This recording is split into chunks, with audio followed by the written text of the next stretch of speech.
Assalamualaikum warahmatullahi wabarakatuh. Students, hope you all are doing well and taking your video lessons regularly. This is your English grammar class.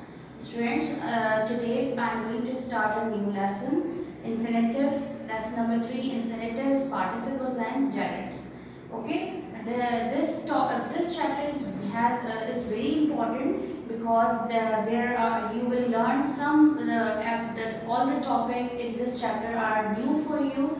आपके लिए वो तीनों topic आपके लिए समझने new हैं और बहुत it is very it all topic has an importance. सारे टॉपिक्स की जो है वो अपनी इम्पोर्टेंस है, इसलिए it is very important to learn all these carefully. इसको केयरफुली सुनिए, बहुत गौर से सुनिए ताकि it make your concepts clear. आपके कॉन्सेप्ट्स को ये क्या करेगा, क्लियर करेगा. So let's start, let's begin there is a first topic the infinitives. Okay, infinitives हम पढ़ते हैं सबसे पहले, उसको हम डिस्कस करेंगे. उसके जो है टाइप्स हैं, उसके फिर उसके यूजेज को डिस्कस करेंगे and how can we recognise infinitive in a sentence. उसको एक सेंटेंस में कैसे रिकग्नाइज कर सकते हैं, आइडेंटिफाई कर सकते हैं, ये इस आज की क्लास में हम पढ़ेंगे. So this is today's agenda. So let's begin. What is infinitive? Infinitives क्या होते हैं? Infinitives are the base form. Infinitives जो हैं वो क्या होते हैं? वो base form होती है and does not show the tense. देखिए, जब भी हम किसी भी सेंटेंस में हम इन्फिनेटिव को हाईलाइट करते हैं, उसको पॉइंट आउट करते हैं, तो उसके लिए हमें दो चीज़ों को चेक करना होता है कि एक तो वो क्या होनी चाहिए, it should be a base form, and दूसरी चीज़ क्या होना चाहिए कि अगर वो बेस फॉर्म है तो उसके साथ साथ वो क्या ना करे, वो टेंस को शो ना करे. अभी हमने लास्ट की क्लास में प्रीवियस लेक्चर में मैंने आपको फाइनाइट और नॉन फाइनाइट का बताया था. यू रिमेंबर, आपको याद है कि फाइनाइट वर्ब में मैंने बताया था कि finite verb always shows the tense and जो नॉन फाइनाइट वर्ब होते हैं they never show the tense. Okay, वो एज अ वर्ब इस्तेमाल होते हैं लेकिन they never name the tense, आपको तो टेंस नहीं बताएंगे. सो व्हाट जो इन्फिनिटिव्स होते हैं वो क्या होते हैं, वो बेस फॉर्म होती है. मैंने एज यू नो दैट कि हमारे पास वर्ब जो है वो 5 फॉर्म्स में होता है. देखते हैं बेसिकली कि एक बेस फॉर्म होती है, first form that is called present form, फिर उसके बाद second form that is called past form, then we have a third form that is called past participle and then we have a fourth form that ING form जिसको हम कहते हैं that is called present participle. तो जो base form होती है वो basic जो कहते हैं जो ओरिजिनल फॉर्म होती है that is called the base form of the verb, जिससे सारी जो है फॉर्म्स जो है वो ड्राइव होती हैं. एंड देन उसके अलावा वो टेंस को शो ना करे. सो टेंस उसमें अगर वो बेस फॉर्म के तौर पर इस्तेमाल हो रही है तो वो टेंस को वो नहीं करनी चाहिए, रिप्रेजेंट नहीं करनी चाहिए. यानी तो in other word we can say that it should not be finite verb. There are some two examples I have written here. I like to write in English. अब इसको हम इस सेंटेंस को एनालाइज करते हैं स्टूडेंट, और इसमें से जो है we will have to find out what the infinitive. Okay, तो आप देख लीजिए what this is a simple sentence because there is only one finite verb, there is only one subject and predicate. Okay, अच्छा, अब यहाँ देखिए like तो आपका जो है वो मेन जो है वो आपका verb है, infinite verb है. अब आगे आपको ये एक और जो है वर्ब नजर आ रहा है दैट इज राइट. अब आप राइट को फोकस कीजिए और इसमें दोनों रूल्स को अप्लाई कीजिए कि क्या है, is it base form, yes और नो. मुझे बताइए कि ये बेस फॉर्म है या नहीं है. Yes, this is a base form. अच्छा, does it show the tense, ये टेंस को शो कर रहा है. No, who is responsible to show the tense, here like is responsible to show the tense. तो ये आप इस पे दोनों पॉइंट इस पे जो है ये फुलफिल हो रहे हैं. तो ये क्या बन जाएगा, ये आपका बन जाएगा infinitive because it is a base form and does not show the tense. अच्छा, यहाँ पर एक चीज़ आप नोटिस करें कि यहाँ पर मैंने इसको किसके साथ लिखा हुआ है, टू के साथ लिखा हुआ है. तो जब हमारे पास base form does not show the tense with to आ जाए तो ये आपके पास जो है वो होता है टू इन्फिनिटिव होता है. So we have next example in this sentence. What is this, to swim in that sea may be dangerous. अब आप ये बताइए कि इसमें सबसे पहले it is little bit confusing sentence, but आप अगर इसको देखेंगे, इसको कहते हैं गौर करेंगे तो आपको पता चलेगा कि इसमें जो है वो आपका वर्ब कौन सा है और फाइनाइट वर्ब कौन सा है, उसमें सब्जेक्ट कौन सा है. तो स्टूडेंट्स, जो ये टू स्विम इन दैट सी है ये आपका पूरा जो है वो एक सब्जेक्ट है और इसमें जो वर्ब है वो आपका है may. That is telling you the time कि प्रेजेंट टाइम में बिकॉज आपको पता है कि प्रेजेंट फॉर्म होती है, इट टेल्स द टाइम, तो ये फाइनाइट वर्ब है। तो यहाँ से जो मे बी डेंजरस ये आपका प्रेडिकेट है, ये पूरा होल जो है टू स्विम इन दैट सी ये आपका सब्जेक्ट है। अब आप देखिए कि यहाँ पर जब आपका ये वर्ब है, अब कहते हैं जो टेंस को शो कर रहा है, इसके अलावा सो व्हाट इज दिस, ये क्या चीज़ है जो टू स्विम लिखा हुआ है, तो ये टू स्विम आपका वर्ब नहीं है, looks like a verb but working as a noun, ठीक है, नाउन की तरह वर्क कर रहा है, एज अ सब्जेक्ट की प्लेस पे आया हुआ है। आप इसको इसी तरह प्रूव कीजिए कि ये बेस फॉर्म है, देख लीजिए इसमें ना एस है ना ई एस है, बेस फॉर्म है, टेंस भी नहीं शो कर रहा, क्यों नहीं शो कर रहा, because the tense is showing through may के जरिए से टेंस शो हो रहा है। और जो है इसमें दोनों बातें आ रही हैं, हमने दोनों क्राइटेरिया को ये फुलफिल कर रहा है। सो और यहाँ उससे पहले क्या आ रहा है, टू आ रहा है, तो this comes under full infinitive, ये किस में आ जाता है, फुल इन्फिनेटिव में। लेकिन यहाँ आप नोटिस करें कि ये शुरू में आ रहा है सेंटेंस के, in the beginning of the sentence आ रहा है, यानी at the place of the sentence आ रहा है। तो ये जो इन्फिनेटिव्स होते हैं वो एक्चुअली स्टूडेंट्स जो टू इन्फिनेटिव होते हैं स्पेशली, वो हमेशा looks like a verb but work as a noun, that is called the verbal noun. इनको क्या कहा जाता है, वर्बल नाउन भी कहा जाता है। So this is about the infinitive की अभी आपके पास फंडामेंटल उसकी डेफिनेशन के साथ हमने आपको प्रूव करके अलॉन्ग विद एग्जाम्पल आपको मैंने एक्सप्लेन किया है। अब आते हैं इसकी टाइप्स में। टाइप्स में हमारे पास we have two type, as you can see I have made the chart, I have divided into two part, the full infinitive and the bare infinitive. Full infinitive जो होता है वो विद टू होता है, यानी जो टू के साथ होता है, प्रपोजिशन टू के साथ होता है, और जो बेयर इन्फिनेटिव होता है वो किसके बगैर होता है, वो टू के बगैर होता है। Full infinitive as I told you कि विद टू आता है, यानी टू के साथ we have a base form verb. ये इसका समझने एक पैटर्न है, इसको फॉलो कीजिए कि जहाँ भी we have a to plus base form, मैंने नाउन नहीं कहा क्योंकि sometimes to comes before the noun और प्रोनाउन से पहले भी आता है, तो यहाँ पर बी केयरफुल कि वर्ब से पहले जो टू आएगा that makes the full infinitive. अच्छा, फिर उसके बाद मैंने आपको अभी बताई थी कि लुक्स लाइक ए वर्ब। आप देख लीजिए जो दोनों एग्जांपल्स मैंने आपको दिए, तो इट सीम्स दैट आप जो पहले स्टूडेंट्स अगर देखेंगे तो उसको उनको ऐसे लगेगा ये तो वर्ब है, लेकिन ये वर्ब नहीं है, बल्कि क्या है, it looks like a verb but work as a noun, that is called the verbal noun. Okay, so फिर यहाँ let's I am showing you again कि full infinite, I am telling you again कि full infinitive जो होता है with to होता है, this is the pattern and how it functions, ये कैसे वर्क करता है, इसका काम क्या होता है, it acts as a noun phrase. Phrase क्यों कहा है, क्योंकि it is the combination of two words. Okay, मैंने इसको वर्ड नहीं कहा, एज अ नाउन नहीं कहा है, बल्कि एज अ फ्रेज कहा है। ये फंक्शन करता है एज अ नाउन फ्रेज, और जब हम कोई भी जब चीज़ नाउन बन जाती है तो उसकी डिफरेंट प्लेसेस हो जाती हैं, यानी it can come at the place of the subject, it can come as a place of the object. ठीक है, ये बात हमेशा याद रखिएगा। Now I have written the example here. I like to play games.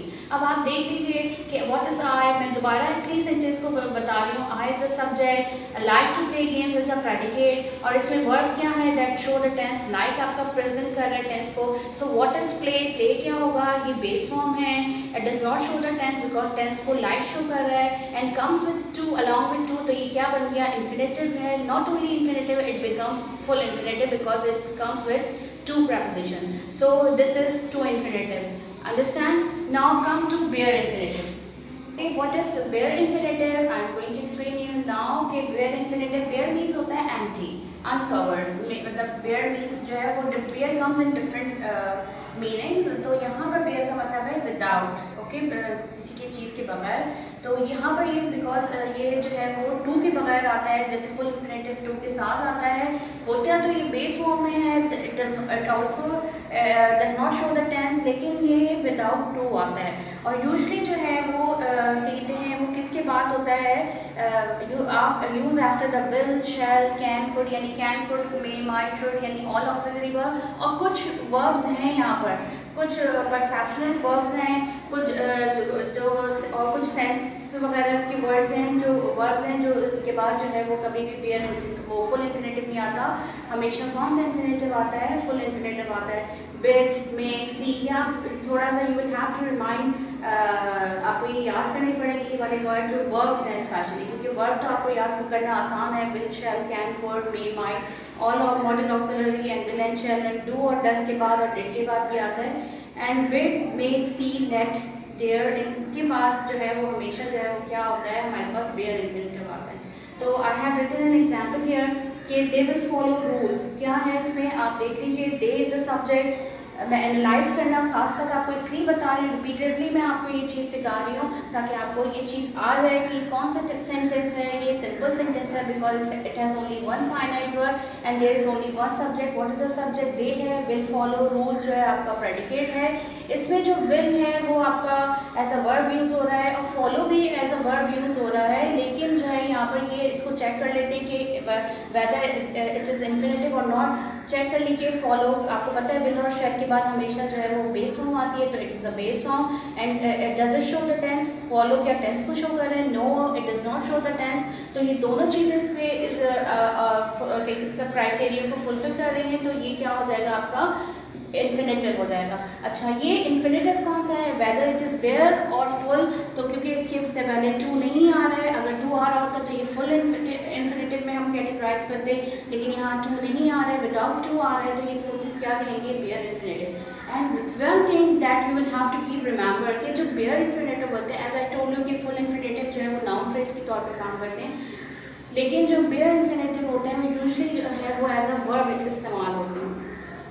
Is it clear कि उनको हम है ना एज अ वर्ब के तौर पे जो है वो क्या करते हैं, यूज़ करते हैं। As you can see they will follow rules, के वो रूल्स को फॉलो करेंगे, यानी उसको उस पर उसकी पाबंदी करेंगे। Is it clear? तो ये थी टाइप्स, ये मैंने आपकी टाइप्स डिस्कस किए। Now come to the use of infinitive. अब उसकी यूजेज पे आते हैं और स्पेशली हम कौन से इन्फिनेटिव को फोकस कर रहे हैं? We are focusing full infinitive that comes with to. Now we will discuss some usages of infinitive, specially full infinitive की यूज़ को डिस्कस करेंगे। आप देख सकते हैं I have written three usages of the three places of full infinitive. और तो आप फर्स्ट है क्या है? It is use as a subject of a sentence. As you know that कि मैंने आपको बताया था कि जो फुल इन्फिनेटिव होता है वो नाउन फ्रेज के तौर पे एज अ नाउन काम करता है।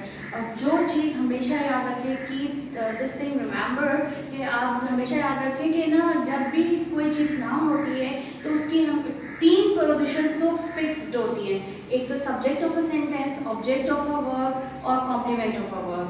ये उसकी तीन पोजीशन उसकी फिक्स्ड होती हैं। तो हम ये चीज़ आप कहीं पर भी कोई भी चीज़ नाउन बन जाए तो आप से जब कोई पूछा जाएगा कि what are the places of this noun, तो आप बता सकते हैं as a subject of a sentence, as an object of a transitive verb और as a complement of a verb. तो आप देखिए have a look on the examples. To read books is good for knowledge. अब आप यहाँ देखिए कि to read book is good for knowledge. आप ये बताइए इसमें मुझे आपको जो है वो वर्ब कौन सा नजर आ रहा है? वर्ब जो है वो आपका है इज, ठीक है। इज जो है वो आपके टेंस को शो कर रहा है कि ये प्रेजेंट टाइम है। Understand what is the subject? To read books. ये पूरा जो है आपका नाउन फ्रेज के तौर पे यूज हो रहा है। एज आई टोल्ड यू ये आपका जो है नाउन फ्रेज है और ये आपका सब्जेक्ट है। इज गुड फॉर नॉलेज आपका प्रेडिकेट है। अब इसको एनालाइज करते हैं, इसको कैसे? टू रीड बुक को एनालाइज करते हैं कि अब हमें इन्फिनेटिव पढ़ना है, हमें सिर्फ टाइप ऑफ सेंटेंस नहीं पढ़ना है। आप देखिए कि रीड जो है आपका लुक्स लाइक ए वर्ब, लेकिन ये कौन सी फॉर्म है? वर्ब की बेस फॉर्म है। ओके। और दूसरी चीज़ इसमें हमने क्या चेक करनी होती है? टेंस। अब आपका टेंस कौन शो कर रहा है? इज शो कर रहा है। Read is not responsible to show the tense. तो ये आपका क्या बन गया? इन्फिनेटिव बन गया। यहाँ तक क्लियर है? उसके बाद आपको ये देखना है कि इससे पहले जो है what comes, there comes to से पहले आ रहा है, तो ये कौन सा इन्फिनेटिव हो गया? This will be full infinitive. The same example, the same way I have it, the same example, mostly same ही है क्योंकि जो है वो सब्जेक्ट की प्लेस पे यूज़ हो रहा है। दूसरी एग्जाम्पल में भी आप देख लीजिए, नोटिस करें, to run on the road is dangerous. अब यहाँ पर जो है आपका who is showing the tense? Is showing the tense. Subject क्या है आपका? To run on the road is a subject. Whole पूरा का पूरा जो है वो आपका सब्जेक्ट है। इज डेंजरस आपका प्रेडिकेट है। अब हम जो है वो सब्जेक्ट को एनालाइज करते हैं। वही चीज़ें आप रिपीट करेंगे कि आपका रन क्या है? बेस फॉर्म है। Show the tense? No, it does not show the tense. And what comes before run? To आ रहा है, तो ये क्या हो गया? एक तो ये इन्फिनेटिव हो गया और इसकी टाइप क्या हो गई? ये फुल इन्फिनेटिव हो गया। और ये किसकी प्लेस में आ रहा है student? Eight the place of the subject, यानी सेंटेंस का जो है वो क्या बन रहा है? सब्जेक्ट बन रहा है। Now we have a next example कि ये जो है समटाइम्स ऑब्जेक्ट बनता है ट्रांजिटिव वर्ब का। मैंने आपको ट्रांजिटिव वर्ब बताया था कि ट्रांजिटिव वर्ब का मतलब ये होता है to pass action over something और समवन।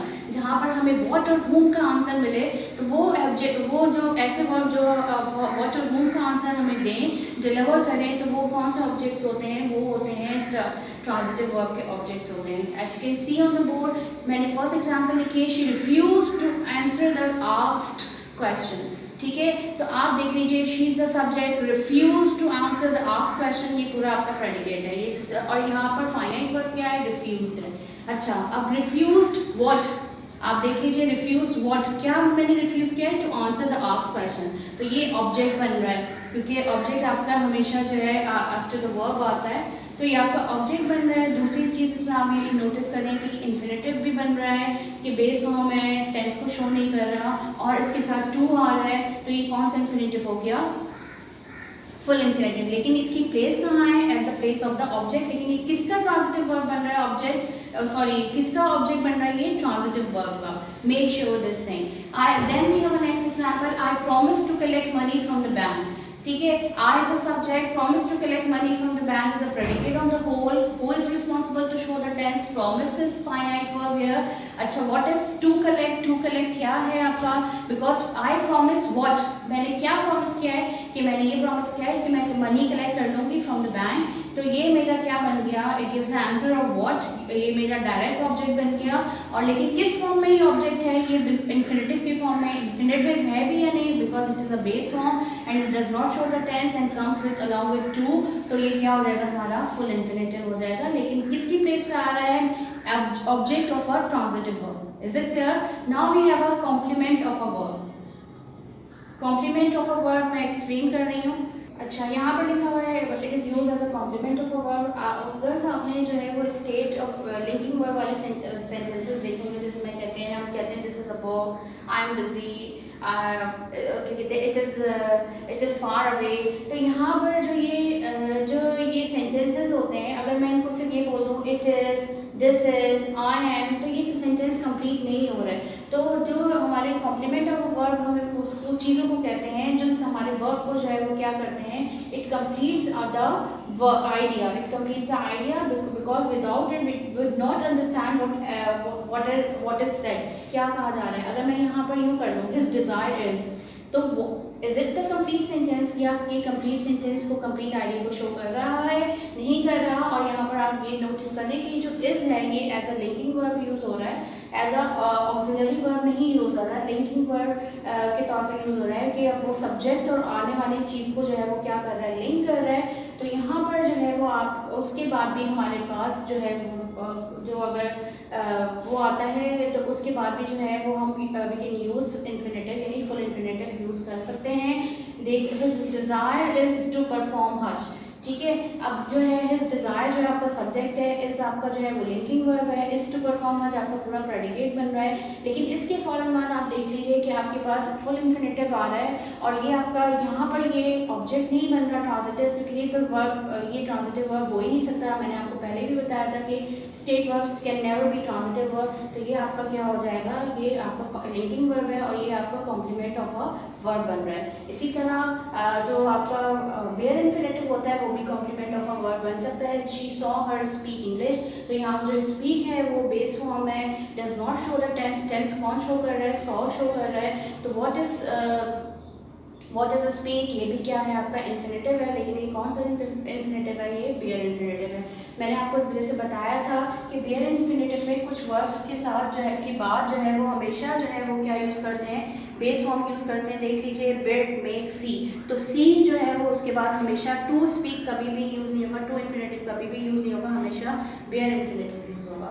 तो this is the whole explanation. इसमें मैंने आपको सारी चीज़ें तकरीबन एक्सप्लेन कर दी है कि इन्फिनेटिव्स क्या होते हैं अलॉन्ग विद द एग्जाम्पल्स। फिर उसकी टाइप्स हमने डिस्कस की, फुल एंड बेयर। फिर उसके बाद उसका यूजेज, उसकी प्लेस, सेंटेंस में उसकी प्लेसमेंट क्या है वो हमने डिस्कस की। Let's come to the exercises. Exercise पे आते हैं। Open page 22 and there is a lesson number 3, infinitive, participle and gerund. So and हम अब कौन सा टॉपिक पढ़ रहे हैं? there is a topic infinitive। इसके नीचे वही चीज़ें आप अगर आप पढ़ेंगे, इसको रीड आउट करिएगा। इसको रीड आउट करिएगा तो आपको जो है और क्लियर हो जाएगा कॉन्सेप्ट। वॉच करिएगा वीडियो को ताकि जो है वो आप उसको ये क्योंकि न्यू टॉपिक है इसलिए मैं बार बार आपसे कह रही हूँ कि इसको बिल्कुल डोंट टेक इट इजी कि जो है बहुत आसानी वाला मत लीजिएगा। इसको पढ़िए, इसको अपनी वोकैबुलरी और अपने सेंटेंसेस में यूज़ करना सीखिए ना। अच्छा, यहाँ पर हमारे पास एक्सरसाइजेज हैं, वी हैव एक्सरसाइजेज। तो उसमें जो है वो हम ये फर्स्ट एक्सरसाइज को स्किप करते हैं।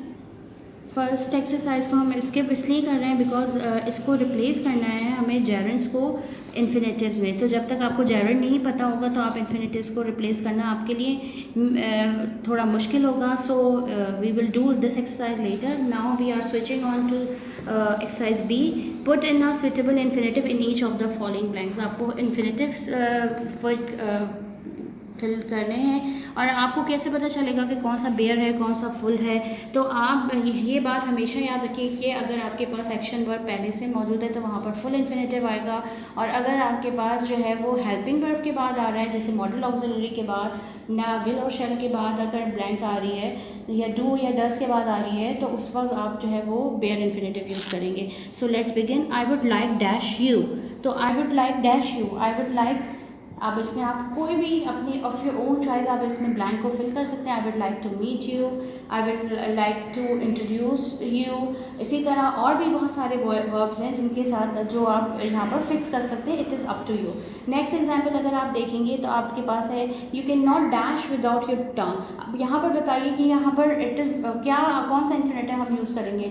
हम यहाँ पर फुल यूज़ करेंगे या बेयर यूज़ करेंगे। ऑब्वियसली यहाँ पर कैन के बाद हमारे पास ब्लैंक है और कैन कौन सा वर्ब है, मैंने आपको लिस्टिंग दी थी तो उसमें वो मॉडल के वर्ब्स के बाद हमेशा बेयर इन्फिनेटिव आता है। तो यहाँ पर आपके पास क्या आएगा, बेयर इन्फिनेटिव आएगा। अब आप देखिए यहाँ पर आप क्या कौन सा सूटेबल वर्ब आप यूज़ कर सकते हैं। You can not walk without your tongue, no ये सूटेबल नहीं है ना। तो we can not speak without you cannot speak without your tongue, you cannot talk without your tongue. इस तरह करके आप जो है जो सूटेबल होगा तो आप वो लिखेंगे। Okay, in this way you will solve this exercise. Now come to exercise C. What is exercise C? You will have to rewrite the following sentences. जो गिवन सेंटेंसेस हैं उनको लिखना है और उसको यूजिंग इन्फिनेटिव, और जो अंडरलाइन प्लेस वर्ड्स हैं उनको रिप्लेस करना है। किससे रिप्लेस करना है? आपको इन्फिनेटिव से। ठीक है, वही बात मैं आपको दोबारा बता रही हूँ कि कौन सा इन्फिनेटिव किस तरह यूज़ होगा। वो अगर वर्ब हमारे पास ऑलरेडी मौजूद है सेंटेंस में उस ब्लैंक से पहले तो हम जो है वो उस फुल इन्फिनेटिव यूज़ करेंगे, और otherwise we will use after the modal auxiliary will shall, और के बाद हम क्या यूज़ करेंगे? बेयर इन्फिनेटिव यूज़ करेंगे। तो let's have example. Mother told us that we should use the pencils from the red box only. तो अब आपको अंडरलाइन जो आपके पास जो फ्रेज दिया वो क्या है? That we should use. तो आपको इसको रिप्लेस करना है इन्फिनेटिव से। एंड आई टोल्ड यू, पहले ही बता गया था कि जब वर्ब मौजूद हो तो वहाँ पर फुल इन्फिनेटिव यूज़ करना है। तो it means that we will replace it with to infinitive यानी फुल इन्फिनेटिव। तो फुल इन्फिनेटिव का पैटर्न क्या है? To plus base form of verb. So what is the underline word में आपके पास जो बेस फॉर्म है या कोई ऐसी चीज़ है जिसका आपको वर्ब लिखना है, तो कौन सा वर्ब हो सकता है? ऑब्वियसली डैट भी नहीं हो सकता, वी भी नहीं हो सकता, शुड भी नहीं हो सकता, ओनली लेफ्ट यूज़ आपका जो है वो वर्ड होगा। उससे पहले आप क्या लगा दें? टू लगा दें, तो it will be change in to use. तो what will be the sentence? Mother told us to use the pencil from the red box only. This is how you will write the sentence mother told us. तो मैंने किससे replace कर दिया? That we should use को to use से replace कर दिया, the pencil from the red box only. ठीक है। अच्छा, जो सेकेंड सेंटेंस है उसके लिए मैं आपको हिंट दे देती हूँ। The cat was happy at the sight of a plate full of meat. तो यहाँ पर जो अंडरलाइन वर्ड है, जो वर्ड्स हैं, जो फ्रेज दिया हुआ है आपको, वो एट द साइट ऑफ दिया हुआ है। अब आप जो है वो इसमें रिप्लेस, और वर्ब ऑलरेडी मौजूद है तो आप किस तरह इसको रिप्लेस करेंगे? क्योंकि यहाँ पर आपको वर्ब जैसी कोई चीज़ नज़र नहीं आ रही। तो एक बात याद रखिए कि साइट जो है वो नाउन है किसका? सी का। ठीक है, सी का नाउन है। तो आप किस तरह लिखेंगे? The cat was happy to see a plate full of meat. So in this way you will write the sentence. बाकी आप कर लेंगे, नॉट वेरी डिफिकल्ट। हम बस याद रखिएगा कि टू इन्फिनेटिव लगाना है तो उसके साथ बेस फॉर्म आनी है। This should be remembered. Okay, this and now come to the homework. What is the homework for today? I am showing you the homework. Your homework is to do exercises B and C that are given on page number 23 in your book. This is your homework for today. Inshallah, we will meet you in the next class. Till then, stay home, stay safe. Assalamu alaikum wa rahmatullahi wa barakatuh.